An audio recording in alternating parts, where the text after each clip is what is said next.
लोमदर्शी या देहाचा विठ्ठल म्हणे कारे वाचा पडून जाईन कलेवर विठ्ठल उच्चारी पासार। प्रस्तुतस्थली प्राप्त प्रसंगी कालाबाप्रमाणे चालू असलेला अखंड हरिनाम सप्ताह ग्रंथराज ज्ञानेश्वरी पारायण सोहळा भावार्थ रामायणादी अधिक सर्व कार्यक्रम आपल्या हनुमान मंदिरामध्ये विशेष हनुमान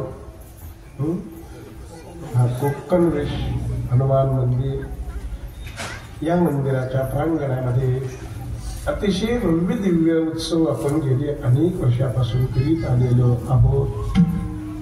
जवळजवळ या वर्षी 30वा अखंड हरिनाम सप्ताह भगवंताच्या चरणी साजरा होत आहे।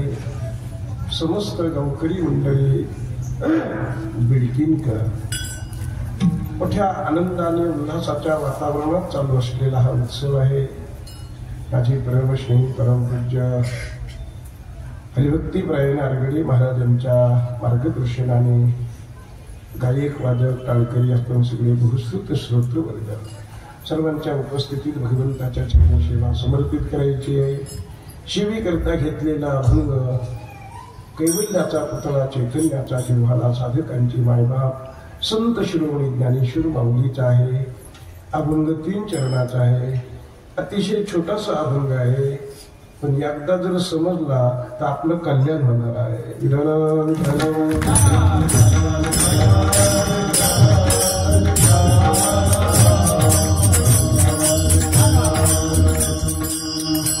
या अभंगातून माऊलीने सांगितलं तुम्हा आम्हाला काय सांगितलं?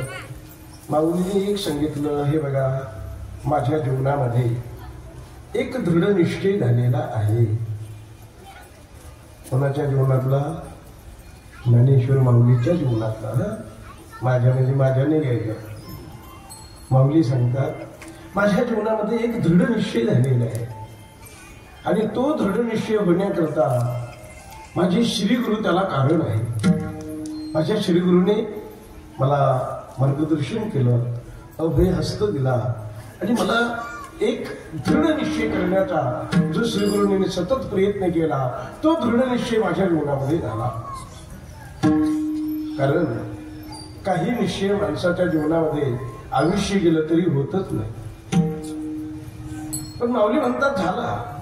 असा कोणता निश्चय झाला? माऊलीने सांगितलं असा निश्चय झाला की देह आणि देह संबंधाने दिसणारं जगत हे भ्रमात्मक आहे, हे मिथ्या आहे, हे खोटं आहे आणि श्री विठ्ठलाचं नाव हे सत्य आहे। हा जो सिद्धांत आहे वेदांत शास्त्राचा, त्या सिद्धांताप्रमाणे श्रीगुरूने माझ्यावर कृपा केल्यामुळे जग भ्रमात्मक आहे, माझा देह भ्रमात्मक आहे, विठ्ठलाचं नाम सार आहे। हा दृढ निश्चय माझ्या जीवनामध्ये श्रीगुरूच्या कृपेने झाला, एवढाच या शब्दाचा अर्थ आहे, अभंगाचा अर्थ आहे। विठ्ठल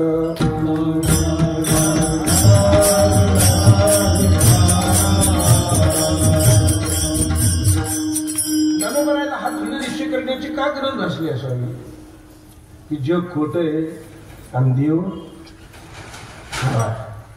हा दृढ निश्चय हे अंमलात आलं पाहिजे की हा दृढ निश्चय व्हायलाच पाहिजे।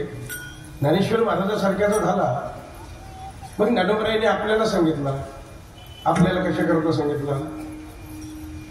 माऊलीने सांगितलं माझा झालेला आहे, तुमचा पण काय व्हायला पाहिजे? व्हायला पाहिजे। ज्यांना वाटतं व्हायला पाहिजे त्यांच्याकरता व्हायलाच पाहिजे। ज्यांना वाटतं व्हायला होईल किंवा नाही होईल त्यांना त्याचं काही वाटत, ज्यांना याबद्दल काही माहीतच नाही त्यांना तर काहीच वाटत नाही। या विषयासंबंधाने त्यांना कुठलंही नॉलेज ज्ञान नाही, त्यांना या संबंधाने काहीच वाटत नाही। पण ज्ञानोबरायाला असं वाटतं की जगालाही असं वाटावं, जगाचाही दृढ निश्चय व्हावा।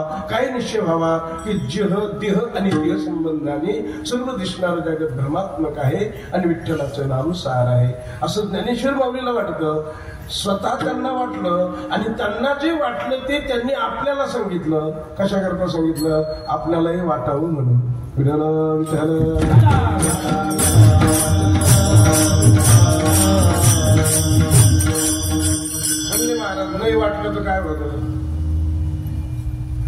परमात्मक आहे, देव सत्य आहे, हे जर आम्हाला नाही समजलं तर काय बिघडलं? साधू संतांनी शास्त्र सांगते काय बिघडतं तुम्हाला काय सांगावं की आपल्या जीवनामध्ये जे अनंत दुःख आहे ते सगळे दुःख आपला आश्रय करून राहतात आणि त्यामुळे आपल्याला अनंत दुःख भोगावे लागतात. मग बिघडतं की नाही बिघडत? दुःख भोगायला नाही चांगलं आहे का? दुःख कोणालाही आवडत नाही पण भोगायला येतं ते.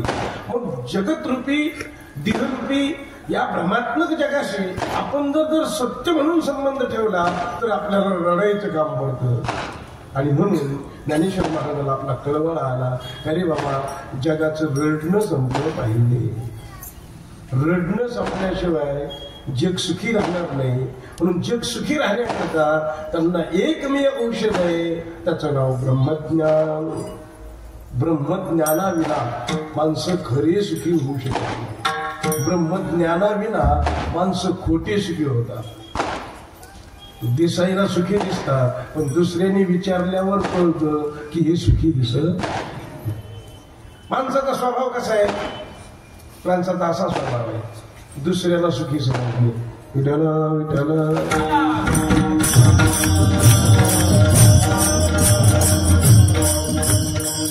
कोणताच माणूस आपल्याला सुखी समजून घेतो का? तुम्ही अभ्यास करा, तुम्ही तुमचा अभ्यास करा. तुम्हाला जर कोणी विचारलं तुमचं कसं काय चाललं, हे म्हणलं बरं आहे, बरं आहे म्हणतात. मला बरं आहे असं म्हणतात. म्हणले की तुमचे शेजारी त्यांचं कसं काय चाललं, पण त्यांचं काय पाहायचं त्याला काहीच कमी. गाडी आहे, घोडी आहे, मुलं आहे, चांगलं आहे, भरपूर आहे, पैसा आहे, सगळे आहे, म्हणजे त्याला काही कमी नाही. आपलं कसं काय? आपले बरे मुलं बाळ पोरं सोर आहे पण आमचा थोडा काही मेळ बसत नाही. म्हणजे स्वतः माणूस स्वतःला 100% सुखी म्हणून घ्यायला तयार आहे का? प्रश्न आहे सगळ्या पुढे. अगदी गरीबातल्या गरीब माणसापासून तर पंतप्रधानापर्यंत सगळ्याच्या पुढे प्रश्न आहे की मी सुखी आहे का?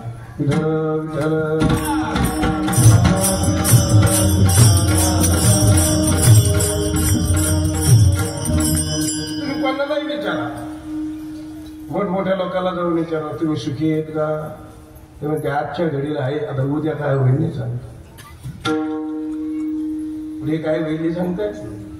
आज मी बरा आहे, मी सुखी दिसतो, एखाद्या पदावर आहे, आज माझ्याकडे भरपूर आहे, आज मी सुखी आहे, पण उद्या मात्र पुन्हा मी दुःखी होण्याची शक्यता राहते आणि ते दुःख येऊ नये म्हणून माणसं पुन्हा पुन्हा प्रयत्न करतात. जिथे आहेत तिथे राहतात. पण हे असलेलं व्यवहारातलं सुख नष्ट होऊ नये, दूर जाऊ नये म्हणून ते टिकून राहण्याकरता काय करतात? प्रयत्न करतात. आपल्याला सगळ्याला देवाने तरुणपणा दिला का नाही? दिलेला आहे. तारुण्य टिकून राहिलं पाहिजे का सोडलं पाहिजे? कोणालाही काय अपेक्षित आहे? मी तरुण राहिलो पाहिजे. भारी भारी आढळता याची बघत जा च्यवनप्राश. तरुण राहण्याकरता अनेक आढळते येतात, अनेक औषधे येतात, अनेक औषधीचा आयुर्वेदिक उपचार करून लोक नेहमी सुखी राहण्याचा प्रयत्न करतात. पण असे माणसं किती दिवस सुखी राहू शकतात? एक दिवस तारुण्य निघून जाणारच. तुम्ही हो म्हटले तरी जाणार, नाही म्हटले तरी जाणार. म्हणजे तरुणपणातलं जे सुख आहे ते तरुणपणात घेतलं पाहिजे. येऊ नये असा विषय नाही चालला आपला, पण ते तारुण्यातलं सुख मरेपर्यंत आपल्याकडे टिकून राहिलं पाहिजे ही भावना करणं निसर्गाच्या विरोधात आहे. बरोबर आहे, ही भावना करणं निसर्गाच्या विरोधात आहे. कारण हे शरीर संपणारच आहे, तारुण्य पण जाणारच आहे, बालपण जाणारच आहे, म्हातारपण जाणारच आहे. जर ते जाणारच असेल, ते होणारच असेल तर आपण विनाकारण चिंता म्हणा, टेन्शन म्हणा का घ्यायचं? तर हे जाणारच आहे. जाणार हे माणसाला कळायला पाहिजे. आणि एकदा ते माणसाला कळालं की माणूस मस्त बनतो, बिनधास्त बनतो. साधू संतांनी वर्णन केलं, शरीर जायाचे ठेव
जाणारच आहे. नाशिवंत जाणार, आयुष्य खातो काळ.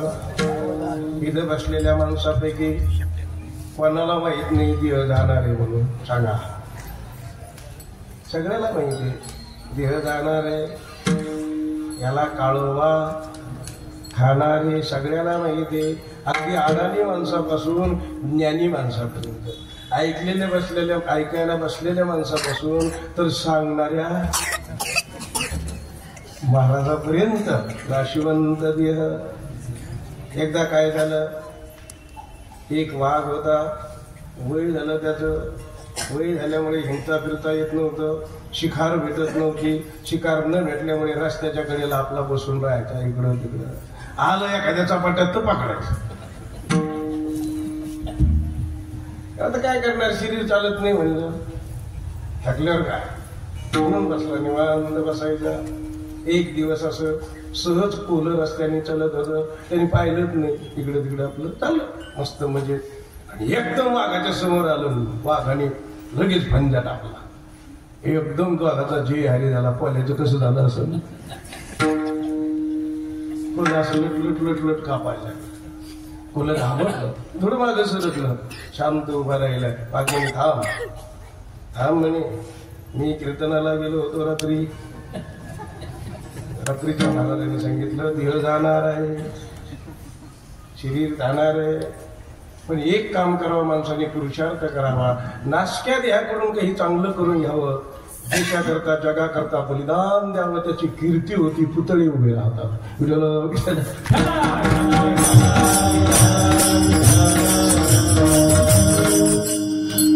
वाघ उपदेश करायला लागला त्याला. वाघी उपदेशीला कोल्हा, सुके खाऊ द्यावी मला, देह जाणार. कोणाला असा उपदेश ऐकावा लागला ना. सांगणारा उपदेश करायला लागला. अरे वाल्या, एक दिवस शरीर तुझं जाणार आहे, त्याच्यापेक्षा परोपकार कर. अन्नदानाचं महान पुण्य होईल. थोडं पुढे सरक, मी तुला खाऊन घेतो. माझी तृप्ती होईल. तुला आशीर्वाद भेटून जाते. उपदेश चालू होता, पण कोणाला ध्यानात घ्यावं, ऐकणारा कोण होता?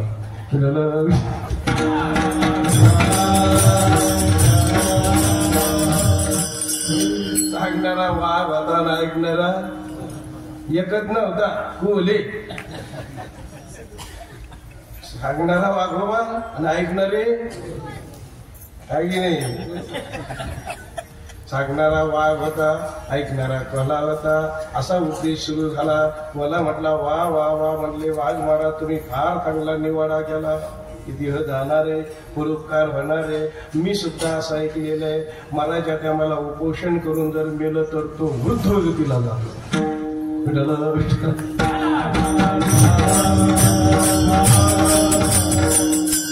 अशी वागायची झटापट सुरू झाली. गाठ पडली. ठका ठका अनवा त्याचे वर्म जाणे तुका. म्हणजे सांगणारा म्हणतो जाणारच आहे, आणि ज्याचं शरीर पुढे येतोय म्हणतो जाणारच आहे. तो त्या बाजूने उपदेश करायला लागला, आणि हा ह्या बाजूने उपदेश करायला लागला, आणि तो घरी एकमेकाला उपदेश करायला लागले. मला असं वाटतंय वर्तमान काळात कीर्तन ऐकायची परिस्थिती अशी झालेली आहे.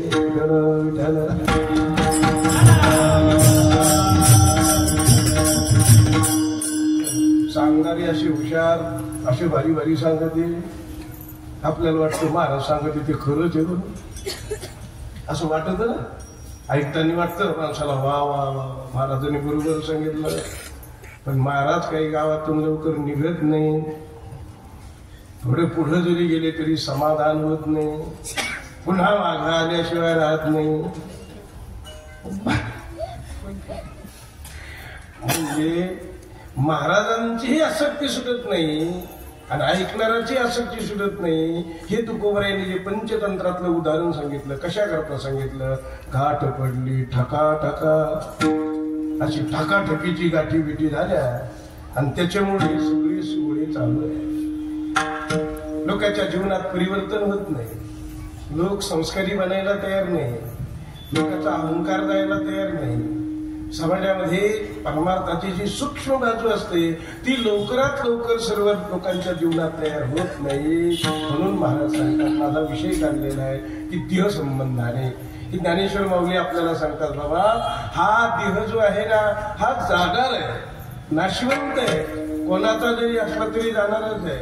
गावातल्या कुत्र्या मात्र मांजराचाही जाणारच आहे. आणि ब्रह्मदेव असला तरी जाणार आहे. आ ब्रह्म भोनालो का पुनरावर्तिनो अर्जुन उपजेती नाशी नाशिलेते पुनरपि दिशे हे घटिका यंत्र देशे परिभ्रमेगा येथे नाही ऊर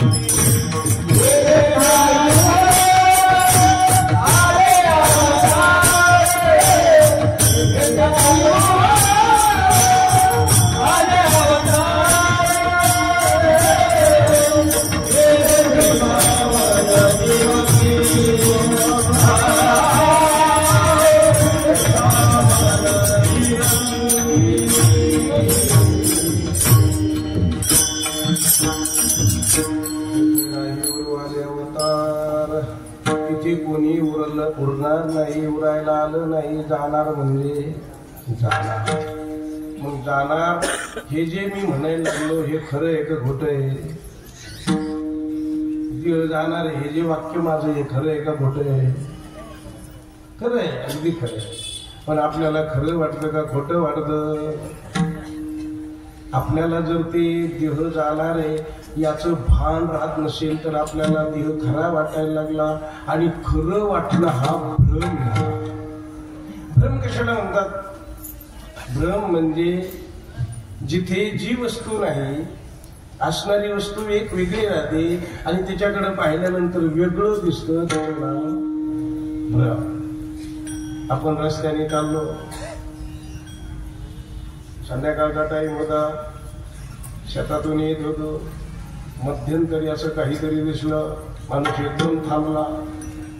अरे म्हटले काळं खाप आहे, काय असन काय असन. पटकन ध्यानात आलं, भूतच दिसतंय. घाबरून गेला, लटलट कापायला लागला. तसाच माग सरकला, मागे सरकून गावाकडे आला, दुसऱ्या माणसाला घेऊन चालला. चल म्हणे माझ्या बरोबर, तिथं काहीतरी काळं काळं आहे म्हणे आणि नक्कीच भूत भीत दिसतंय. उजाड बिजाड घे म्हणे मोबाईल. आणि तिथे दोघेही गेले आणि मग त्यांनी उजाड लावला. उजाड लावल्यानंतर त्याच्या लक्षात आलं ते म्हणजे ढाळलेलं झाडाचं खोड होतं. दोघं हसायला लागले ना. ते म्हणलं काय बियाजारी झाली राव माझी, मी तर लई घाबरलो. मला वाटलं भूतच आहे, मला वाटलं चोरच आहे. आणि ते असं दिसत होतं नुसतं भूतावानी दिसत. म्हणजे मला माहीत नव्हतं ना तोडलेलं झाड म्हणून. मग त्याला काय झालं, त्याच्यावर भ्रम झाला. म्हणजे असायला झाड खोड आहे आणि याला काय दिसलं, भूत म्हणा माणूस म्हणा, अकराळ विक्राळ. घाबरून गेलं. आणि घाबरलं का? भ्रम झाल्यामुळे. भ्रम निघून गेल्यावर हसायला लागला का घाबरला? भ्रम निघून गेला हसायला लागला. मग आता आपल्याला हे जे खरं आहे हा भ्रम झाला की नाही. मग आपल्यातले एखाद्या मित्राला हसावं करावा.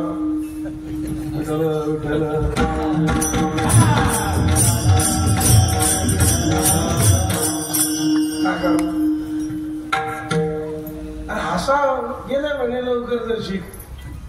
हसा गेलं जाऊ द्या. जाणारच होतं ते, जाणारच होतं ते, ठरलेलंच होतं जाणार आहे एक दिवस. मग आपल्याला काय झाला, जगात रामायणात एक श्लोक घ्यायचा आपल्याला नंतर. भ्रमूलमिदं जगत, सगळं जग भ्रमात आहे. जेवढं दिसतंय ते भ्रमात आहे. जे दिसतंय तो भ्रम आहे. आपल्याला झालेला भ्रम आहे आणि आपला भ्रम काही जात नाही. त्यामुळं खरं म्हणून लोटालोटी संपतच नाही. असे 2-4 होते. गाग्या वाढणारे भोले टेकडीवाले दररोज एका नदीच्या जवळ जायचे. तिथे महादेवाचं मंदिर होतं. निवांत कार्यक्रम चालायला द्यायचा. भोले मस्त गाड्या वाढायचे, कप्पा आणायचे, गावातल्या इकडल्या तिकडल्या टाइमपास. मजेत दिवस झालेले. एक दिवस एक जणाच्या ध्यानात आलं, अरे म्हटले महादेवाचं मंदिर आहे, नदी जरा लांबच आहे म्हणे, जशी पाणी आणायला जावं लागतं दररोज नदीला. एक काम करू म्हणे, आपण नदीच देवळाकडे घेऊन येऊ. गांजावा ढगून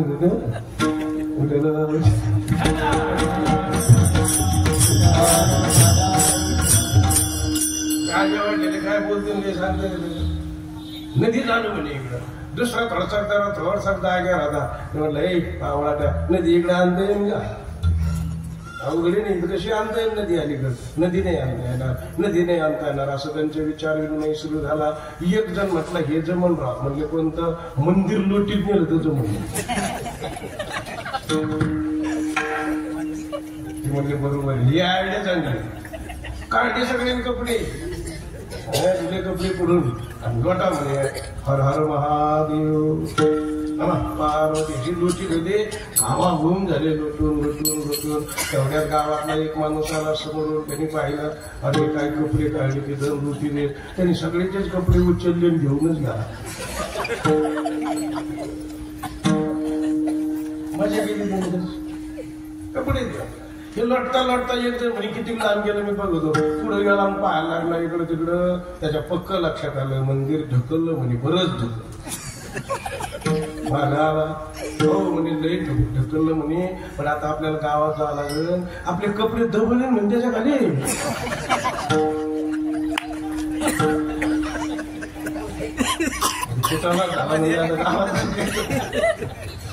एवढं लोटलं आपण आपले कपडेच दबले.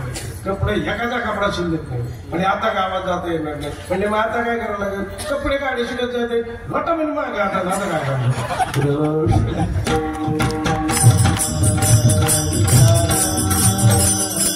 पुन्हा भिडे मागल होता. आता किती दिवस लोटलं बंदी सर. हे काय झालंय काय का? हा हे तुमच्या ध्यानात ठेवा. हे भ्रम ध्यानात ठेवा. बाकी काही नका तुला. हे सिद्धांत काय आम्हाला? हे भ्रम शब्द आहे ना माऊलीचा. भ्रमदर्शी या घ्यायचा. म्हणजे त्यांना भ्रम झाला होता. आणि भ्रमात काय करीत होते? लोटी इकडे लोटणं झालं, इकडून भेटली, इकडून भेटली, तिकडून. आता किती दिवस लोटलं तरी मंदिर लोटल्या जाणार नाही. कारण सिद्धांत बदलता येणार नाही. तसं आपल्याला काय झालेलं आहे? ते मंदिर लोटायचं नाही. बुजगावाने चोरा रक्षण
आपल्याला. बुजगावने चोरा रक्षणाशी भासतसे. असं शेतात लोक जुने बुजगावने लावायचे. आता तुमच्याकडे शेतच राहिले नाही या माहितीशी. तुमच्याकडे आता गेलेले बोर्ड भरपूर आहेत असे इकडं तिकडं. बुजगावण्यासारखीच येते.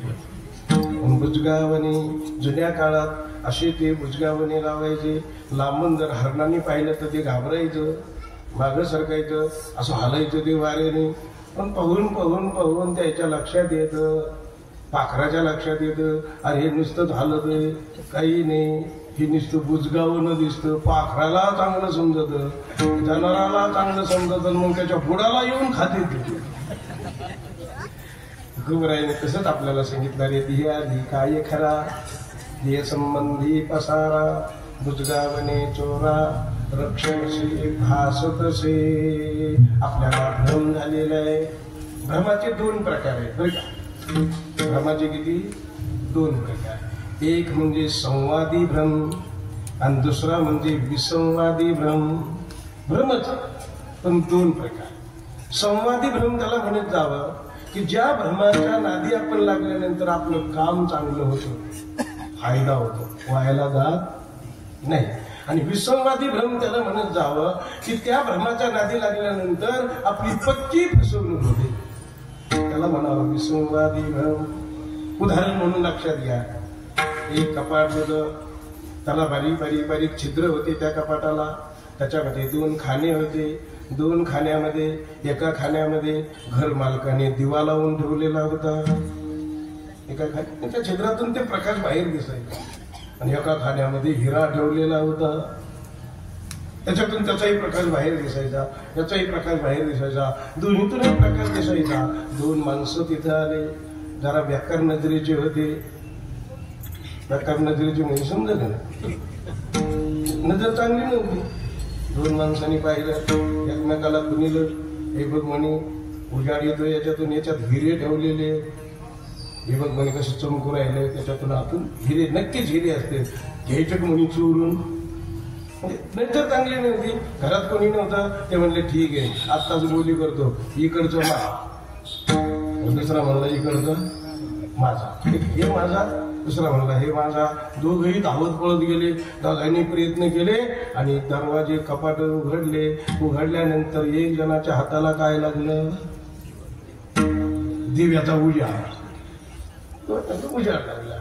दुसऱ्याने फोडलं त्याच्या हाताला काय लागला? हिरा लागला. हिरा. हिऱ्यावाले चांगलं झालं का नाही? त्या उजाडावाल्याचं चांगलं झालं. कोणाचं? हिऱ्यावाले. तसं आता बघा, हे सगळं दिसणारं जग आहे ना, हे जग म्हणजे भगवंताची प्रभा आहे. सगळं दिसतंय जग, हे जग म्हणजे भगवंताची प्रभाच आहे. एकनाथ महाराज सांगतात, एका जनार्दनी एकपणे उभा आणि चैतन्याची शोभा शोभतसे.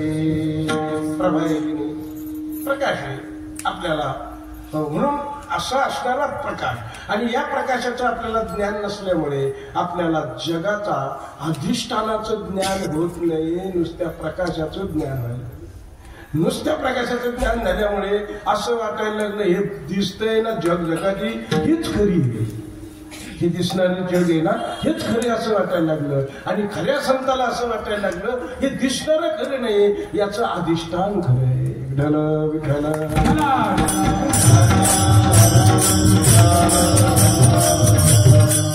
आता आणखी दुसरं लक्षात घ्यावं त्याला. काही लोकांना जग म्हणजे हे सगळे दिसणारे माणसं वगैरे सगळे, याच्यामध्ये ते देव पाहण्याचा प्रयत्न करतात. आणि काही माणसं देवाची पूजा करून देव पाहण्याचा प्रयत्न करतात. हनुमंताच्या मंदिरात, रामाच्या मंदिरात, सावताबाबाच्या मंदिरात जातात आणि तिथे देवाला देवाची पूजा करतात. हो, दिसणाऱ्या माणसात देव पाहणं, दिसणाऱ्या जगात देव पाहणं, जगाला खरं मानणं आणि मूर्तीमध्ये देव पाहणं, मूर्तीला खरं मानणं, दोन्ही सुद्धा खरं मानणं जे की नाही. पण एक खरं मानणं खोट आहे आणि एक खरं मानणं खऱ्यापर्यंत घेऊन जाणार आहे.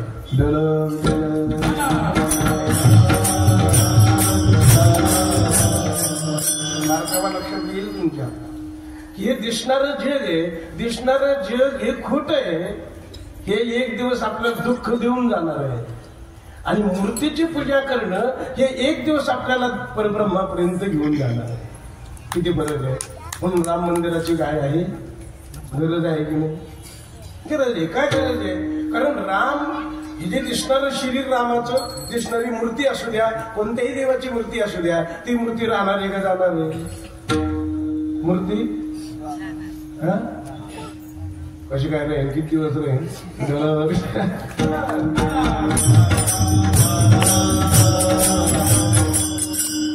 राहील कशी राहील? 500 वर्ष राहील, 1000 वर्ष राहील. त्याच्यानंतर ती उभी आपण केली ती राहणार आहे का जाणार आहे? उभी केलेली जाणार आहे एवढी म्हणायची तुमची हिंमत होय ना.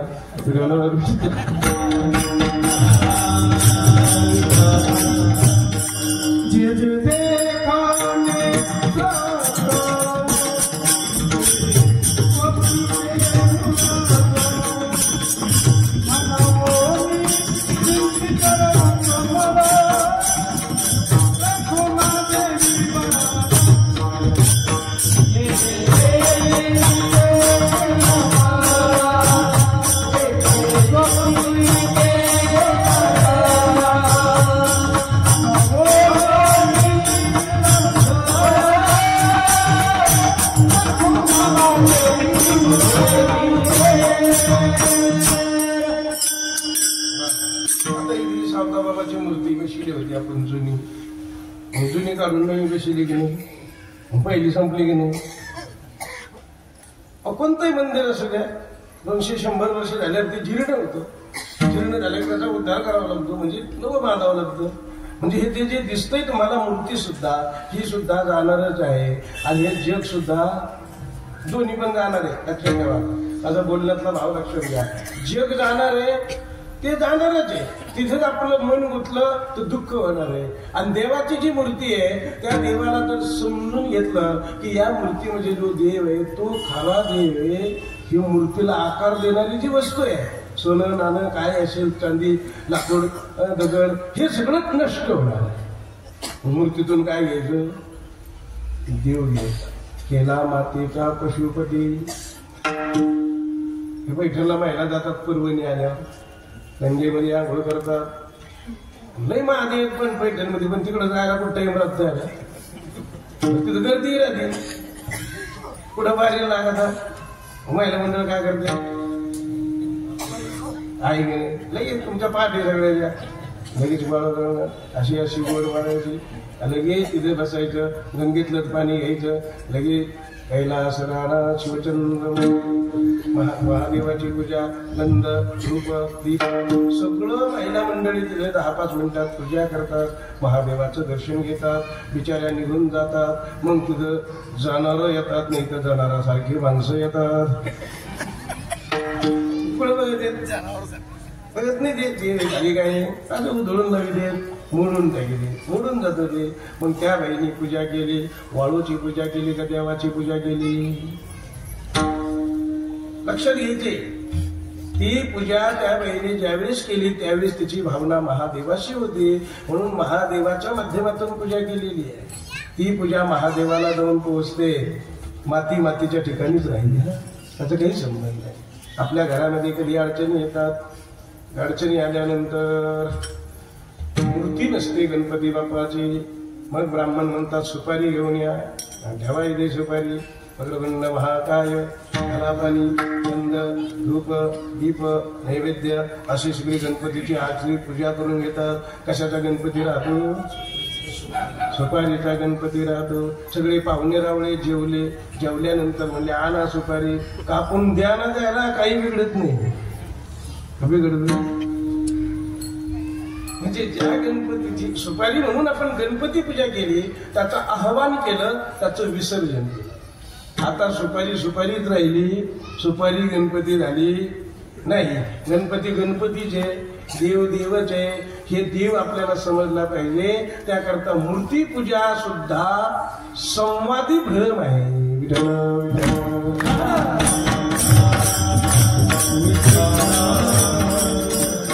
समजलं नाही? आता संवादी भ्रम आणि विसंवादी भ्रम. जगाचा खरं मानणं हा झाला विसंवादी भ्रम, आणि देवाला मूर्तीला खरं मानणं हा झाला संवादी भ्रम. कारण हा भ्रम आपल्याला देवापर्यंत घेऊन जातो, मूर्तीपर्यंतच राहते.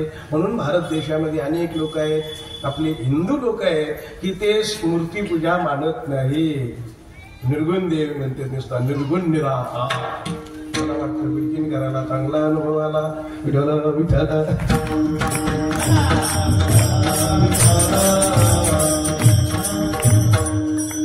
जरी सिद्धांत चांगला असला तरी या लेकराला पटन का? सामान्य लोकाला पटन का? सामान्य लोकाला पटत नाही. म्हणून पायरीने शिकत जावं.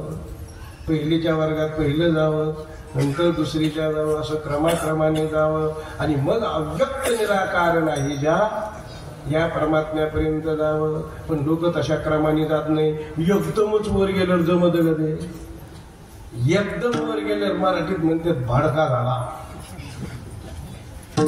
लोकांचं काय गेलं का भाडकाच होतो, भाडका. भाडका नाही झाला पाहिजे. वारकरी संप्रदायाची माहिती काय, सुरुवात हळूहळू करायची, चांगल्या मार्गाने चालायचं, पैठणला जायचं, गंगेची आंघोळच करायची, देवाचं दर्शन करायचं. असं हळूहळू पुढे गेल्यावर कळून चलतं त्याने देव निर्गुण निराकार आहे. असा माणूस कधी बिघडत नाही, कधी बिघडत नाही. एका गावाला ब्रह्मज्ञान ऐकणारी लोक आहेत. ब्रह्मज्ञान म्हणजे देव निर्गुण निराकार आहे, देव आत्मा म्हणजे शुद्ध आहे, त्याला पाप लागत नाही, त्याला पुण्य लागत नाही. देहाला पाप पुण्य लागत का आत्म्याला लागत? देहाला बी लागत नाही. देह तर जेड आहे ना, कोणाला लागत? या शरीरामध्ये जो चिदाभास आहे, वृत्ती आहे, त्याला आपण जीव म्हणतो, त्याला पाप पुण्य लागतं. म्हणून ते म्हणतात आत्म्याला पाप पुण्य लागत नाही, देहाला पाप पुण्य लागत नाही. आपण या शरीरापेक्षा वेगळे आहेत आणि आपण वेगळे असल्यामुळे आपल्याला पाप पुण्य लागत नाही. ब्रह्मज्ञानी म्हणून घेतात आणि दारू घेतात. कस काय जमायचं आता हे मिळ बसत नाही. म्हणून संतांची शिकवणूक कशी आहे? संतांची शिकवणूक अशी आहे, विधी ते पाळीत, निषेधा ते गाळीत, मज देवोनी जाळीत कर्म फळे. अरे बाबा, जग चांगलं राहण्याकरता तुम्ही विधीचं पालन करा. आईला आई म्हणा, बापाला बाप म्हणा, भावाला भाऊ म्हणा, बायकोला बायको म्हणा, सगळ्याला जिथल्या तिथे व्यवहारात म्हणा आणि पुढे तुम्ही अवस्थेत जात राहा. काही बिघडत नाही तुमचं. एकदम तुम्ही चांगल्या मार्गाने जाता, जगात भ्रष्ट होत नाही, जगात गोंधळ होणार नाही. आणि गोंधळ जर टाळायचा असेल तर हे सगळं आपल्याला कळायला पाहिजे. एकदम वरच्या पायऱ्यावर माणसाने कधी जाऊ नये, म्हणून एकदम जाऊ नये. म्हणून महाराज सांगतात हे सगळं कळालं पाहिजे. मग मी तुम्हाला हे सांगितलं तुम्हाला की मूर्तीपूजा हा सुद्धा भ्रमच आहे आणि जगाला खरं मानणं हा सुद्धा भ्रमच आहे. पण एक भ्रम निर्गुण निराकार परमात्म्यापर्यंत घेऊन जातो. म्हणून एकनाथ महाराजांनी हरिपाठामध्ये सांगितलं की अरे बाबा तुम्ही सुगुणाची पूजा करा, निर्गुणापर्यंत जाऊन पोहोचा.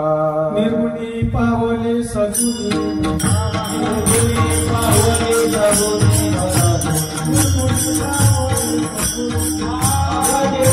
पावले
एक बाई होती, तिने नवस केला, जर म्हणे माझ्या मुलाला असं जर झालं तर एका संन्याशाला जीव घालीन आणि त्याला दक्षिण असं म्हणजे नवस केला. नवस तिचा पूर्ण झाला आणि मग संन्याशीची वाट पाहायला लागली. एक दिवस एक संन्याशी आला, भिक्षाम देहि पार्वती, भीक मागण्याकरता आला. त्या बाईने सांगितलं बरं झालं, बाळ भाग्य उजळलं, संन्याशी बाबा या म्हणे आत या.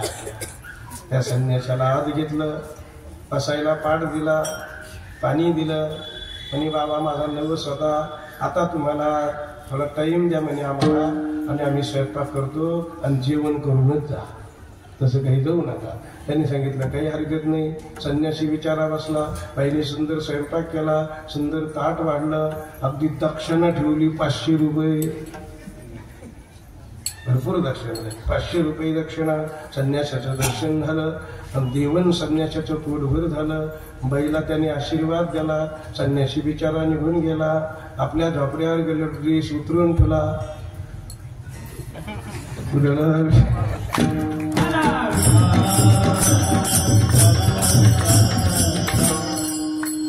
ड्रेस उतरून ठेवला, लागला दुसऱ्या कामाला. तुमच्या ध्यानात आला संन्यासी काही ओरिजिनल असं तुमच्या ध्यानात आलं. तिने आपलं भावनीने केलं, त्या बहिणी भावनीने केलं. तो बहुरूपी होता, ढोंगी बाबा होता, सोन घेतलेला होता. नाथ महाराज म्हणायला लागले, तुम्हा मला विचारायला लागले, त्या बाईने जीव घातलं, दक्षिणा दिली, संन्यासाला दिली का बहुरूप्याला दिली? हा, तुमचे 2 मत झाले वैधच. कोणी म्हणायला लागलं संन्यासाला दिली, कोणी म्हणायला लागलं बहुरूप्याला. चांगला अभ्यास करा, विचार करा. त्या बाईला काही परिचय नव्हता त्याचा. तिला फक्त संन्यासी आदेशला. तिने दर्शन घेतलं, संन्यासी म्हणूनच वाट लावला. पुढे त्याने ड्रेस उतरून पुढे गेला हेही त्या बाईला माहीत नव्हतं, माहीत झालं पण नाही. मग त्या बाईने कोणाला दक्षिणा दिली? आपला हे विषय ध्यानात घेण्याकरता मी सांगू राहिलो की नाथ महाराज म्हणतात संन्याशाला दिले नाही बहुरूपियाला. हे कशा करता सांगितलं नाथ महाराजांनी? सगुनी भजला तेथे पावे. सगुण मूर्तीची पूजा केली, मूर्तीची पूजा केली ती कुठं पावन होते? निर्गुणाला, खऱ्या देवाला, ओरिजिनल देवाला प्राप्त होते. हे दृष्टांत देऊन सांगितलं संतांनी, आपल्याला समजून सांगितलं. तर माहीत नसल्यानंतर आपण मोठ्या श्रद्धेने म्हणतो संन्यासाला 500 रुपये दिले. आपण किती आनंद असतो देणाराला. देणाराला खूप आनंद होतो. देणाराचा आनंद फार मस्त असतो. समजा तुम्ही शेतकरी मंडळी आहात, पंढरपूरला जायचं तुम्हाला, तुमच्या शेतात मोठं आंब्याचं झाड आहे, अतिशय गोड आंबे, पिकलेले आंबे 2-4 तुम्ही बरोबर घेतले, पंढरपूरला गेले, पांडुरंगाचं दर्शन घेतलं आणि देवाच्या पुढे तुमच्या शेतातल्या मालकीच्या झाडाचा आंबा देवाच्या पुढे तुला पिकलेला एकदम सुंदर. कोणाला आनंद होईल? काय आनंद कोणाला होईल? काही म्हणजे पुजाऱ्याला.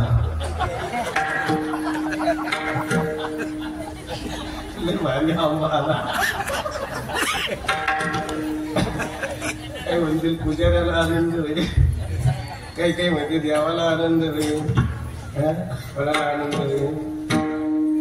देवाला तर कोणी किती काही आंबे देते. देवाला काय किती काही, कोणी किती काही देतं ना. एवढ्या आंब्याने काय होईल देवाला? देवाला आनंद तसा भक्तीच्या दृष्टीने होणारच. पण पुजाऱ्याचा आनंद सोडून द्यायचा. पण ज्याने देवाच्या पुढे तो आंबा ठेवलेला आहे आणि दर्शन करून बाहेर आलेला आहे त्याला एवढा आनंद होतो. म्हटले महाराज माझ्या घरच्या शेताचा आंबा मी देवाच्या पुढे ठेवला, म्हणजे विशेष आनंद कोणाला होतो? ठेवणाराला होतो. की मी आमदार किती प्रयत्न केले, आमच्या गावातून घेऊन आलो, दर्शनाला गेलो, वारीला लागलो, तो आंबा त्याची शेप केली, त्याला व्यवस्थित ठेवलं आणि देवाच्या पुढे ठेवला. देवाने तो घेतला. देवाने आंबा घेतल्यामुळे मला खूप आनंद झाला, खूप आनंद. आनंद देणाराला होत असतो. घेणाराला काय? त्या देवाला कोणी किती गळ देतय, कोणी आंबे देते, तर कोणी हिरे देते, तर कोणी माणिक देते. आता तुम्ही पाहिलं ताजं ताजं ताजं ताजं आलं असेल तुमच्या ध्यानात, ताजं पाहिलं नाही. श्रीराम प्रभूला लोकांनी काय काय दिलं? सोनं दिलं, पैसे दिले, धान्य, कोणी काही दिलं आणि रागच लागली द्यायची तिला. काही देतात लोक देवाला, भरपूर लोक देतात.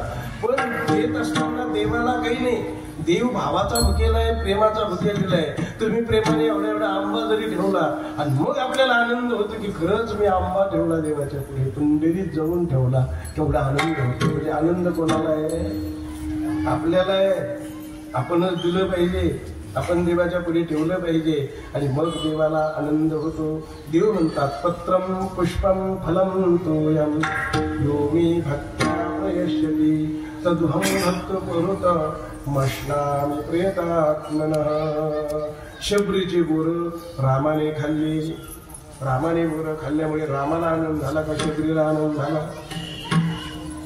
विशेष कोणाचं आहे? शबरीचं का रामाचं? विशेषतः शबरीची आहे, रामाचे काही नाही. हो, रामाला कोणी काही देते, ते राजे आहे, त्याला काही अडचण नाही. पण विशेष आनंद शबरीला आहे, म्हणून शबरीचं नाव पुराणात आहे.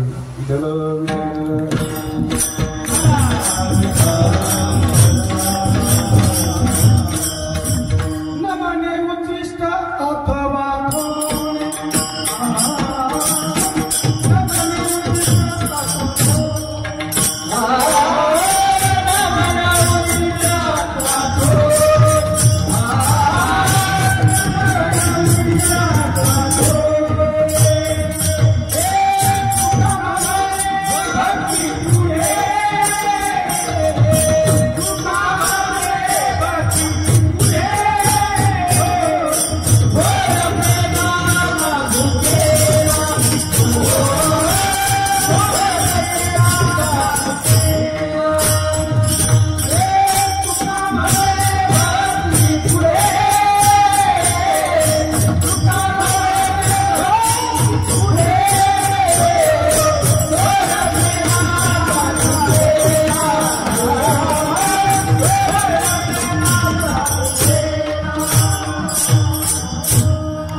देवाला काही अडचण नाही, आनंद आपल्याला आहे बरं. आपण इथे ज्यावेळेस जातो, पुढे काहीतरी देतो, आपल्याला आनंद होतो. हे लोक पंक्ती घालतात सप्त्यामध्ये, जेवणाराला आनंद होतो का घालणाराला आनंद? घालणाराला आनंद होतो. हा 200 लोक जेवले म्हणे आज, गुलाबजामू गेलते, काय असा आनंद येतो. म्हणजे पंगत घालणाराला आहे. काही काही गावातले लोक महाराज वाटून गेले. जास्त खर्चाचा महाराज ज्याने आणला त्याला जास्त आनंद होतो का कमी खर्चाचा महाराज आणणारा आनंद होतो? त्यानंतर पट्ट्याने 51,000चा महाराज आला. महाराजाला आनंद होतो का ज्याने पैसे दिले त्याला आनंद होतो? दोघांना काय महाराजाला कमीच पडत नाही.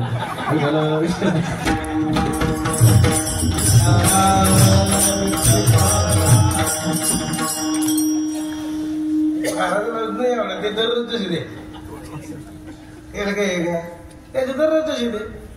पण ज्याने काही केले त्याला आनंद होतो. वा वा वा, गावात कौतुक होतं लोकांनी. अरे माणूस गरीब आहे पण लय मोठा खर्च केला हो.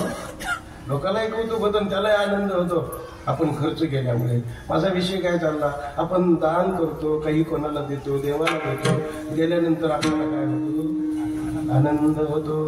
हे पंक्तीवाली मंडळी दररोज पंक्ती घालतात, त्यांची अपेक्षा राहते महाराज आपल्या घरी जेवायला आले पाहिजे, आहे की नाही? महाराजाला फोन करतेत, कार्यकर्त्याला सांगतेत महाराज आमच्याकडंच आले पाहिजे. का सांगते? प्रेम असतं. त्या प्रेमातून महाराजांनी 2 घास खाल्ले की त्याला आनंद होतो. आनंद. माझा विषय चाललाय की आपल्याला आनंद झाला पाहिजे. आपला विषय असा वाढत गेलेला आहे की सगुण निर्गुणाचा मी विचार सांगत होतो की संवादी भ्रमाचा विषय म्हणजे जग खरं मानणं, आणि आपलं विसंवादी भ्रमाचा विषय म्हणजे जग खरं मानणं, आणि संवादी भ्रमाचा विषय म्हणजे मूर्ती उपासना खरं मानणं. दोन्ही खोटच आहे बरं का. अभ्यास करायचा चांगला अभ्यास केल्यावर कळतं की हे जगही खोटच आहे, सगुण मूर्ती खोटीच आहे. पण खरं काय आहे? खरं म्हणजे भगवंताचं स्वरूप आहे. सत्य तू विठ्ठला कागा दाविला जगदाकार. म्हणून देव खरा आहे आणि बाकीचं सगळं खोट आहे. पण आपल्या जीवनामध्ये जगाला खरं मानण्याची व्यवस्था मायेने केलेली आहे. माऊली तुम्हाला आम्हाला सांगायला लागल्या रे बाबा, देव जाणार आहे याचा भ्रम धरून राहू नको. देवाचं नाव खरं आहे, ते देवाचं खरं नाव घे. अभंगाच्या पहिल्या चरणामध्ये भरिसी या देवाचा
या देहाचा जर आपण भ्रम धरला, त्याला खरं हे जर समजलं तर दुःख होतं.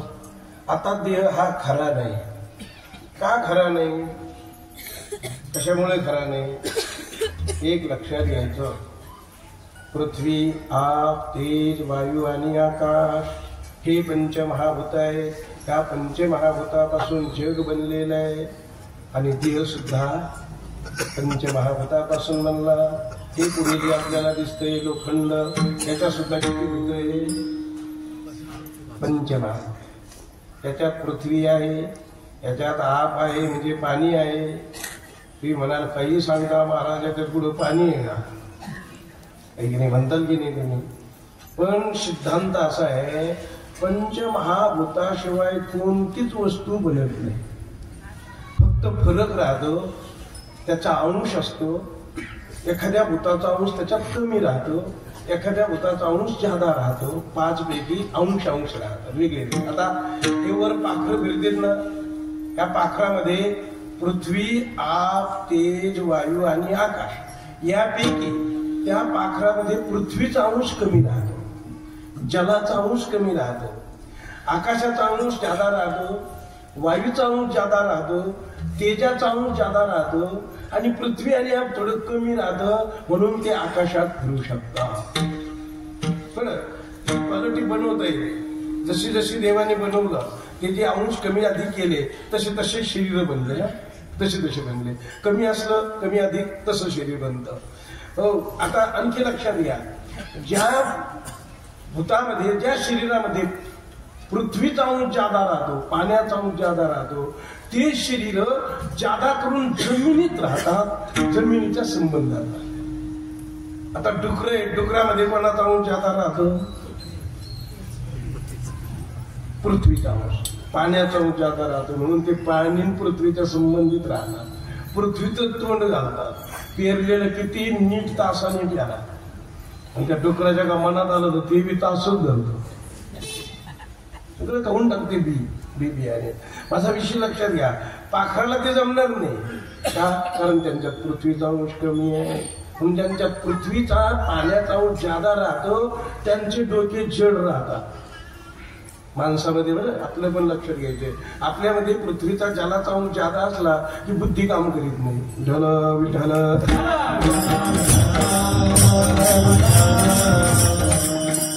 आणि वायू, आकाशाचा अंश जर जास्त बनवला तर शरीर मस्त होतं. म्हणून माणसाने पृथ्वीच्या अंशातले पदार्थ जास्त खात जावे का फळाच्या अंश म्हणजे वरच्या अंशात आलेले, पृथ्वीपासून आकाशात प्रकट होणारे जे पदार्थ आहेत ते जादा खात जावे. आहार म्हणून कशाला सांगितलंय आपल्या लोकांनी? हिंदू धर्मामध्ये किती आहाराचं महत्व आहे.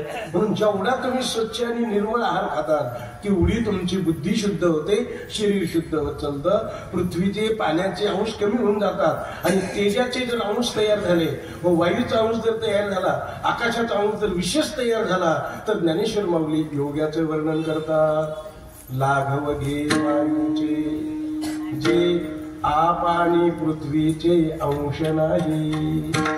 माझ्या मनाने सांगत, ज्ञानोबा सांगतात, योगी जर मनुष्य झाला तर तो अन्न कमी खातो, अन्न कमी करतो, हे असं जे स्थूल अन्न आपण खातो ते कमी करतो, हळूहळू हळूहळू खूप अन्न कमी करतो, फलाहार घेतो, वनस्पती घेतो तेही कमी करतो आणि नुसता वायूच्या आहारावर प्राणाचं संयमन करीत चालतो. आणि असं ज्यावेळेस शरीरातले जड अंश कमी होतात त्यावेळेस मनुष्य स्वच्छ बनतो, हलका बनतो.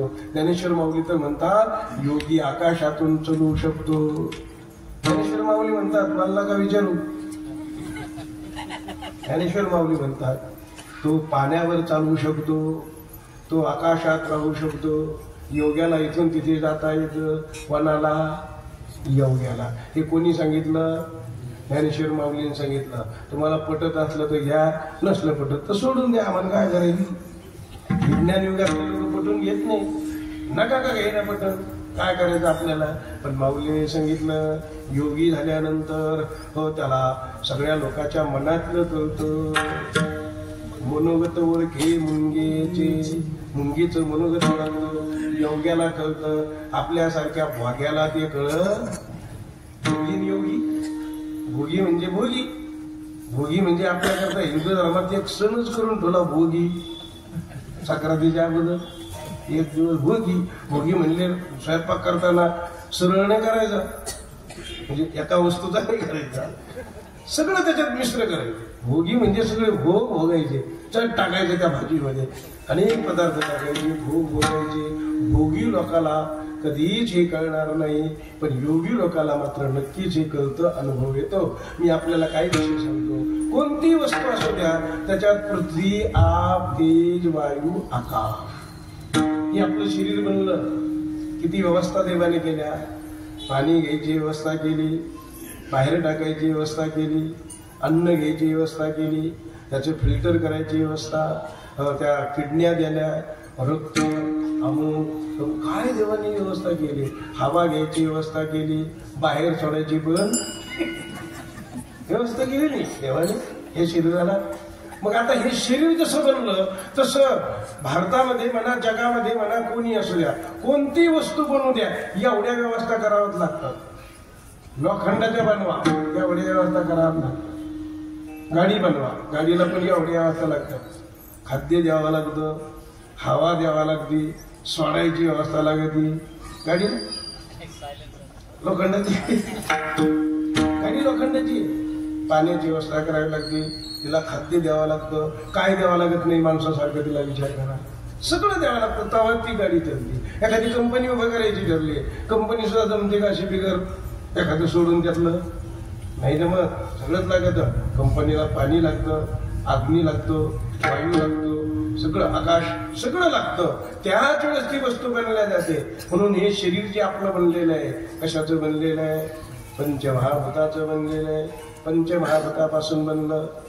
बरं हे वाढतं, काय खाल्ल्यावर वाढतं? पंचमहाभूत खाऊनच वाढतं. जल विठ्ठल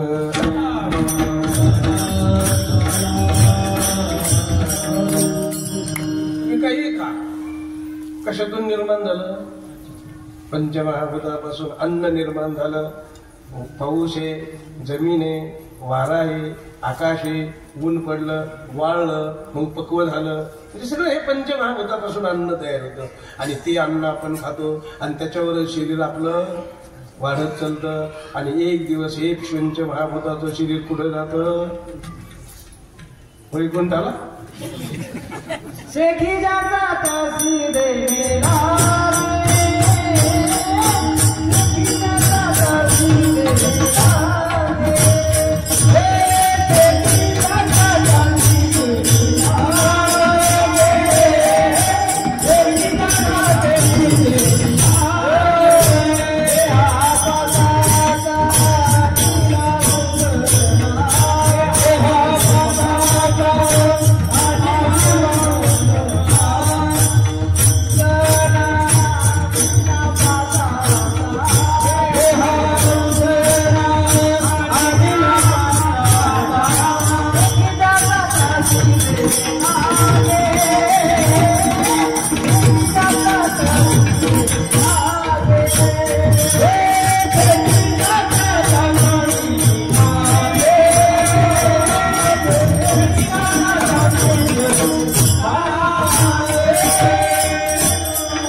सांगितलं शरीर आपल्याला उष्ण मिळालं, तर आपल्याला कबूल आहे का ते उष्ण मिळालं? अरे उष्ण कशाचं, माझं शरीर आहे. पण आपल्याला उष्ण मिळालं. उष्ण आणलेली वस्तू वापस द्यायची बोली असते की नाही आपल्या? नाही, उष्ण आणलेली वापस दिलं पाहिजे. पुन्हा भेटत वापसच नाही केलं तर मला कशात त्याची ते म्हणते त्याला खट्टा बाई म्हणजे एकदा कधी देतच नाही आणलं. मग उष्ण आणलेलं पटकन येऊन दिलं पाहिजे. पण हे शरीर आपलं उष्ण आहे का आपलंच आहे हे तुम्हाला कळालं नाही. व्हायचं का ब्रह्मज्ञान हे आपल्याला जर कळलं हे शरीर उष्ण आणलेले काही दिवस राहणार आहे. परत देवाने असं काही कोणाला लिहून दिलं नाही तू 15 वर्ष जगशील, तू 100 वर्ष जगशील, तू 90, असं काही लिहून दिलं का? हिला अडचण मोठी आहे. कवापर्यंत त्याचा नियमच लोक म्हणले चांगला होता, सकाळी बोलला मला रामराम झाला आमचा, असं झालं तसं झालं, गप्पा आणल्या, पुतळा बसायचा म्हणे असं तसं. शेतीला गे त्याची माणूस असं चालता चालता जातो. मग एवढा काय भरवसा झाला ते आता? भरवसा धरू नका. आणि भरवसा जर नाही झाला तर माणसं लवकर काम करतील का उशिरा? समजा एखाद्या माणसाचा भरवसाच लागला आपल्याला, ते माणूस काम पटकन उरकी ना. त्याच काय भरवसा आहे घ्यावर कोण? कधी कधी लग्नाचा असंच करावं लागत, बदलतो पुन्हा लवकर लावून घ्या. पुढे भरवसा नसेल तर लोक लवकर कामं करतात. कोणतं बी काम का करतो माणूस लवकर करतो. का करतं? पुढे भरवसा नाही म्हणून. यादी आता तुम्हाला लय भरवसा दिसतोय, काही भरवसा आहे काय? आता काही भरवसा नाही. म्हणून माऊलीने सांगितलं तुम्हाला मिळून झाला याचा भरवसा तुम्ही धरून राहिले नाही. नाही पुढच्या वर्षी महाराज तुमची तारीख माझ्यातर्फे असा भरवसा धरून चालेल का? चालत नाही. भरवसा पक्का धरू नका. क्षणभंगूर नाही भरवसा, क्षणभंगूर नाही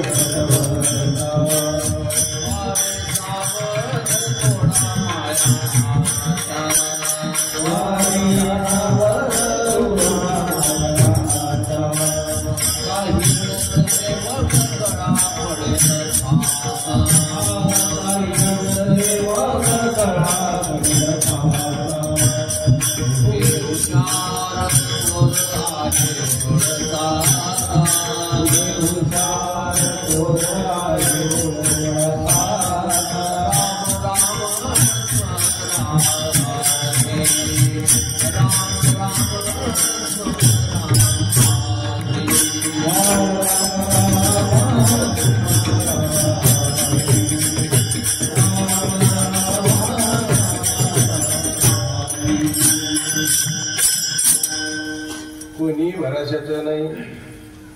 लोक म्हणते कोणी भरोशाचं नाही. आपण कोणावर भरवसा ठेवायचा नाही.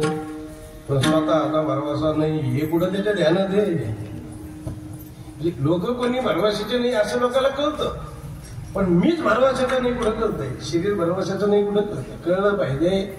आपलं चिंतन चाललं. ज्ञानोपाराय सांगतात अरे बाबा तुला भ्रम झाला, भ्रमदर्शी या देहाचा हा भ्रम सोडून दे आणि वाचेने विठ्ठल विठ्ठल म्हण आणि तुझ्या जन्माचं सार्थक कर. हे की नाही? आता किती वाजले? 10:15 झालेले आहे. विठोबा रुक्माईचं भजन करूया एकदा. अतिशय सुंदर वातावरण आहे.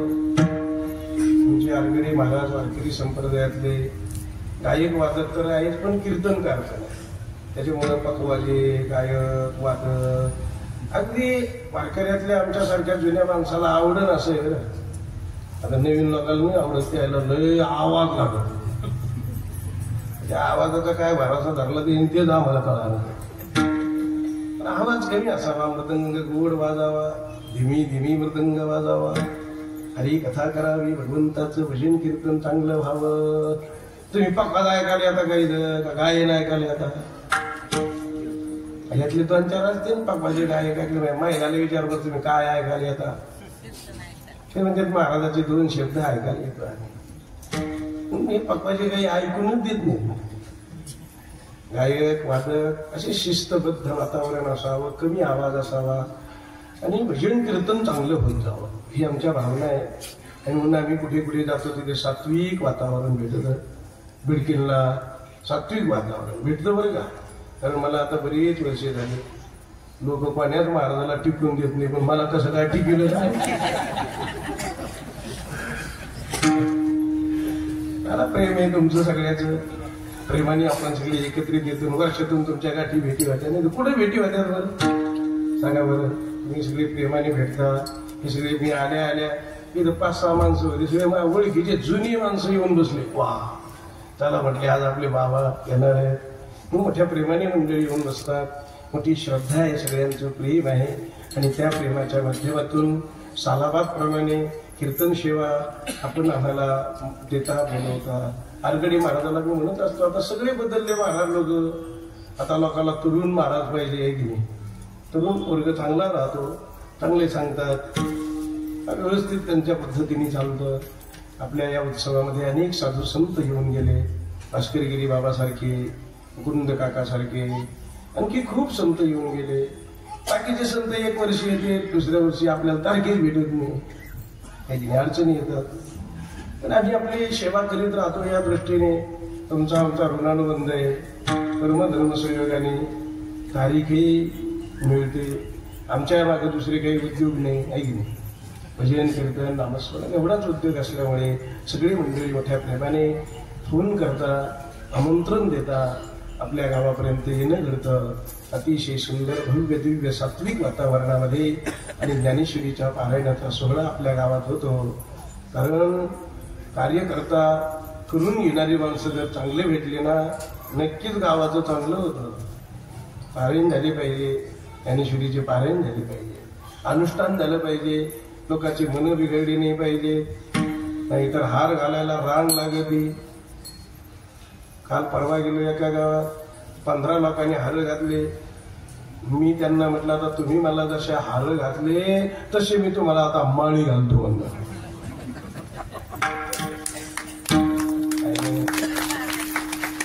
माळी घालतो लोक तयार नाही झालं ना. मग कशाला आम्हाला तुम्ही हार घालता, कशाला घालता हार सांगा ना.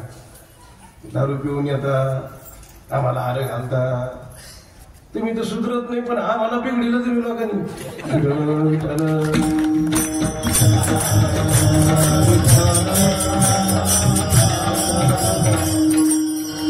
पुन्हा मोठेपणा इतका विचारू नका. असं नाही. वारकरी संप्रदाय किंवा आपली जी परंपरा आहे अशी नाही. बिगर वारकरी माणसांनी हार घालायला येऊ नका. दारू पिलेल्या माणसांनी येऊ नका. तुम्हाला काय आम्ही बोलायला जातो का या म्हणून. तुम्ही तुमच्या घरी झोपा ना, तिकडे दारू घ्या, उड्या आणा, काही करा तुम्ही तिकडे. आम्ही काही म्हणतो तुम्हाला आश्रम करता म्हणून. पण तुम्ही आमच्या कीर्तनात येऊन धिंगाणा करायला लागले मग काय म्हणावं आता. म्हणून दारू पिऊन महाराजाला हार घालू नका. अपमान होतो. कीर्तनाची मर्यादा होत नाही. जुन्या काळातले लोक दारू पित होते, मांस खात होते, पण भजन कीर्तनात येत नव्हते. त्याला मग चला कीर्तनाला तेव्हा आजची दिवस नाही मग आता आंघोळ करीन मग सकाळी येईन मी. बिचारी बरे होते ते. आंघोळ करून दुसऱ्या दिवशी येत होते बिचारी. पण तुम्ही आता का उडत असंच कामूनच करून राहिले ते तर आम्हाला कळा. असं करू नका बाबा. पावित्र्य राखा. व्यसन करून मंडपात येऊ नका. आपली आपण माघार घेऊन चला बाबा. आपण आता दारू पेरले लांब बसा. ऐकलं त्याला लय जोर मागा झाला. कीर्तन झालं भेटत जय हरी महाराज द्या हातात हात. खूप परिस्थिती बेकार होत चालली. आणि म्हणून आपल्या वारकरी संप्रदायाची परिस्थिती चांगली राहिली पाहिजे. आपल्याला बंधनं पाहिजे. ज्ञानेश्वरीचं पारायण झालं पाहिजे. कीर्तन सप्ताह झाला पाहिजे. कीर्तन तुम्ही ठेवू नका. ज्ञानेश्वरी पारायण करा, भजन करा. आपल्या आनंदाकरता. लोक आपल्या आनंदाकरता करीत नाही, दुसऱ्याला आनंद देण्याकरता करतात. हे चुकत की नाही. अरे आपण आपला आनंद घ्यायचा, दुसऱ्याचं काय करायचं. खड्ड्यात द्या आणि देणार का द्या काय करायचं त्याला सांगून. ती इथं येऊन आपल्याला नशीत असेल, बिघडीत असेल तर मजा नाही ना. मजा कुठे. आपुली आपण सोडवण करायची, आपण कीर्तन भजनाचा आनंद घ्यायचा, आपली गंगा तयार करायची, आपला प्रवाह तयार करायचा, ज्याला वाटेल ते आंघोळ करून जाईल. एक सुंदर ज्ञान गंगा आहे. म्हणून त्या पवित्र वातावरणामध्ये भगवंताच्या चरणी सेवा समर्पित करण्याचा योग प्राप्त झाला. आपण गावकरी मंडळी मोठ्या प्रेमाने बोलवता. अतिशय सुंदरसं वातावरण राहतं तुमच्या गावामध्ये. बिडकीमध्ये आल्यानंतर समाधान वाटतं किंवा खरं कीर्तन असावं, अशा पद्धतीने असावं. उगं आम्ही विनाकारण लोकांचं वर्णन मी कधीच करीत नाही. काय त्याच्यात मजा नाही. उगं त्याला मोठेपणा द्यायचा. मी नेहमी एक वाक्य सांगत असतो, शहाण्या माणसाला शहाणं नाही म्हणलं तर काही बिघडत नाही, पण मूर्खाला शहाणं म्हणलं तर सगळं नाचल्याशिवाय राहणार नाही. मूर्खाला तर कधीच शहाणं नाही. काय करायचं आपल्याला? तू तुझ्या घरचा बाबा म्हणून चांगला परमार्थ तुम्ही करता. एकदा मोठ्या प्रेमाने भजन करूया. तुम्हाला मी हात वर करायला सांगत नाही, तुम्ही तुमच्या मध्ये मस्तीने भजन करा. ढोबा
साधू संत तुम्हाला खात्री देतात, तुम्ही नरकाला जाणारच नाही. तुमचा भ्रम निघून जाणार आणि तुम्ही देवरूप होणार. हे माऊलींनी सांगितलं, भ्रमदर्शी या देहाचा विठ्ठल म्हणे कारी वाचा. वाचेने विठ्ठल विठ्ठल म्हणा. वाचेने विठ्ठल विठ्ठल म्हणत असताना समजून घ्या त्या विठ्ठलाला. नुसतं विठ्ठल विठ्ठल म्हणू नका, समजून घ्या. समजून विठ्ठल विठ्ठल म्हणण्यात नाही मजा आहे. कोणाचंही नाव घ्यायचं ठरलं तर त्या नावावाल्या माणसाची ओळख आपल्याला पाहिजे. ओळख नसली तर काही मजा येते, काही मजा नाही. बघा तुम्ही मोटरसायकल घेऊन शहरात गेले. शहरात गेल्यानंतर काही तुमच्या गाडीच्या कमतरता होत्या, हेल्मेट नव्हतं, पोलिसनी तुम्हाला थांबवलं.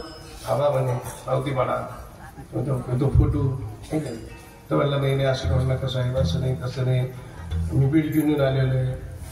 साहेब म्हणले बिडकीहून नाही तर कुठून, पण इथं नियमात नाही ना. ते म्हणले तुम्हाला माहित नाही का बिडकींचे सरपंच त्याचा पुतणी आहे म्हणे मी. आता बिडकींचा सरपंच म्हणजे मोठा माणूस नाही. बिडकींचा सरपंच म्हणजे मोठा माणूस. गावातले गावात सरपंचाला लोक ओळखतात. त्याचं नाव सांगितलं तर कोणी पाहायला घेतं, जाऊ दे बाबा सरपंचाचा माणूस त्याचा पुतणी आहे. पण शहरातला पोलीस माघार घेईन का? नाही घेणार. माझं उदाहरण आहे फक्त. कशा करता उदाहरण लक्षात घ्या. शहरातला पोलीस माघार घेणार नाही. का घेणार नाही? कारण बिडकींचा जो सरपंच आहे त्याचा एक तर संबंध नाही. त्याच्या नावात काय ताकद आहे त्याला माहित नाही. तो कसा माणूस हेही माहित नाही. आणि तो माहीत नसल्यामुळे यदा कदाचित तो पोलीस ऐकणार नाही. पण जर तुम्ही एखाद्या शहरातल्या आडदाड माणसाचं नाव त्याला जर सांगितलं त्या पोलीसला, तर यदा कदाचित पोलीस म्हणून जाय होय म्हणून पुढं का जाऊ दिलं पोलिसनी? कारण त्याला माहिती आहे माणूस आडमुठे येऊन आपल्याला 2-4 आणीन, त्याच्यापेक्षा काय म्हणलेलं बरं. मी हे उदाहरण सांगितलं. मला कोणाच्या बद्दल ते डोक्यातलं काढून टाका. मी हे उदाहरण कशा करता सांगितलं, ज्याचं नाव आपण घेतलेलं आहे, ज्याच्या समोर घेतलेलं आहे, त्या समोरच्या व्यक्तीला त्या माणसाच्या नावाचा परिचय पाहिजे. परिचय नसेल तर उपयोग होत नाही. तसं तुम्ही विठ्ठलाचं नाव घेणार, पण विठ्ठलाचा परिचय आहे का तुम्हाला? विठ्ठल विठ्ठल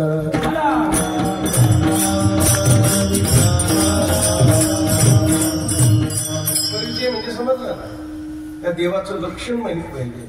देव सगुण आहे का, देव निर्गुण आहे का, देव म्हणजे नेमकं काय आहे असं यथार्थ समजलेलं पाहिजे. म्हणून देव पहिला समजलेला पाहिजे. समजून नाव घेण्यात मजा आहे का न समजून घेण्यात मजा आहे? समजून नाव घेण्यात मजा आहे. म्हणून देवाचं नाव समजून घ्या आणि मग विठ्ठल. तुम्ही एकदा विठ्ठल म्हणा, तुम्ही विठ्ठल रूपच व्हा.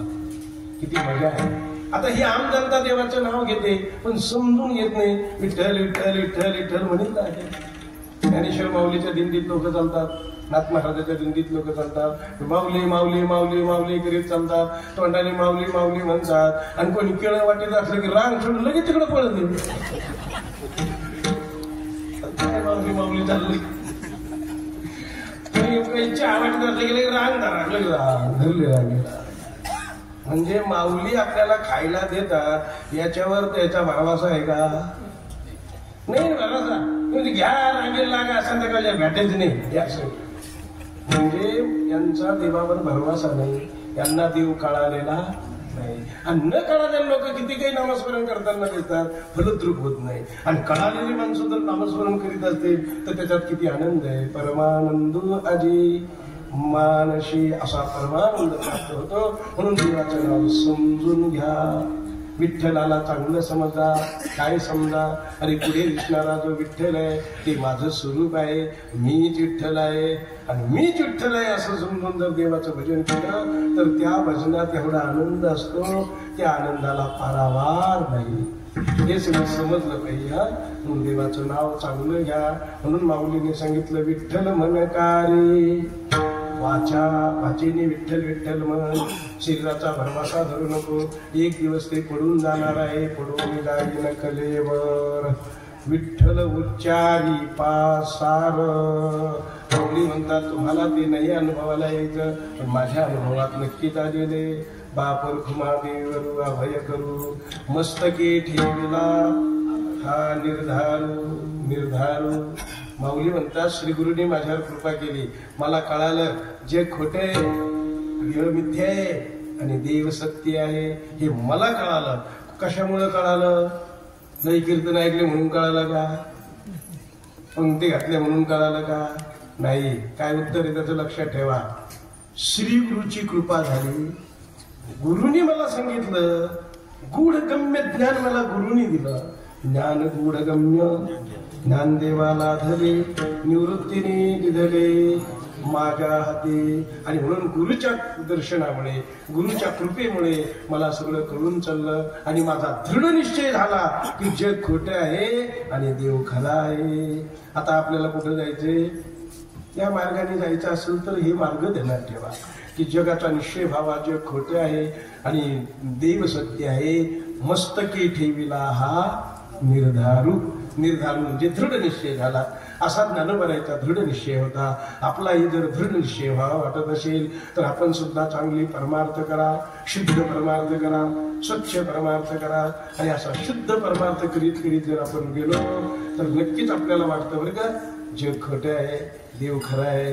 मग तुम्ही म्हणाले सोडून पळावं महाराजा, मी सोडून पळू नका, काही करू नका, नवीन काही करायचं नाही. तुम्ही आहात तिथेच राहा, काम करा, धंदा करा, उद्योग करा. पण त्यात होणाऱ्या ज्या गोष्टी आहेत, त्यात होणाऱ्या बऱ्या गोष्टी, त्यात होणाऱ्या वाईट गोष्टी अशा ज्यावेळेस होतील त्यावेळेस असा निर्धारात राहा की हे काही खरं नाही, हे काही नाही, खरं मात्र वेगळं आहे. हे आपलं नाटक आहे, तेवढ्यापुरतं चलून द्यायचं. कीर्तनाला आलं, येऊन बसायचं, पंक्तीवाल्याकडे जेवले, जेवायला जायचं, घरी गेले, घरी जायचं. एखादी म्हैस मिली आपली, मरू द्या, काही वेगळं. काही लाभ झाला तुम्हाला, मोठा लाभ होतो ना, कोणाच्या रोड पुराचा वावरातून, कोणाला काही पैसे मिळते त्या वाईटशीचे, मग लाभ झाला तरी काही फरक पडू देऊ नका, उधळपट्टी करू नका, व्यसन करू नका, विनाकारण पैशाचा आहे त्या परिस्थितीत मस्त राहा, या विवेकात राहा. हे खरं आहे, हे खोटं आहे, हे खरं आहे, हे खोटं आहे, याच्यात राहायचं आणि मस्त जगायचं, काही अडचण नाही. तुम्ही जनक राजासारखे व्हाल. जनक राजा, जनक राजा काय राज्य सोडून गेला का? नाही गेला. राज्य केलं, प्रपंच केला, संसार केला, अतिशय सुंदर त्यांनी जग चालवलं. आपण सुद्धा तसंच जगात राहा, असोनी नसावे असं असावं पक्षी अंगणी उतरते ते का गुंतून राहते तैसे असावे संसारी है की नाही असं संसारात जगा असा उद्देश साधू संतांनी आपल्याला केलेला आहे म्हणून हा ज्ञानोपरायचा अभंग मी आपल्या पुढे चिंतनाकरता घेतला योग्य असेल ते ज्ञानोपरायचे शब्द आहेत एकनाथ महाराजांचे शब्द आहेत तुकोबरायचे शब्द आहेत जे काही अयोग्य एखादा शब्द गेला असेल तो वक्त्याचा दोष म्हणून सोडून द्या आणि सगळ्या जगाने आदिपुरुषाची सेवा करून सुखी व्हावं असं ज्ञानोपरायचं हृदगत आहे किंबहुना सर्व सुखी पूर्ण हो निधी लोके भजिजो आदि पुरुखे अखंडित समस्त गावकरी मंडळी बिडकिनकर अखंड हरिनाम सप्ताह कमिटी हरिभक्ती प्रयाणारगडी महाराज गायक वादक टाळकरी सर्वांच्या उपस्थितीत भगवतचरणी सेवा समर्पित करतो आणि माझ्या बोलण्याला पूर्ण विराम देतो ज्ञानेश्वर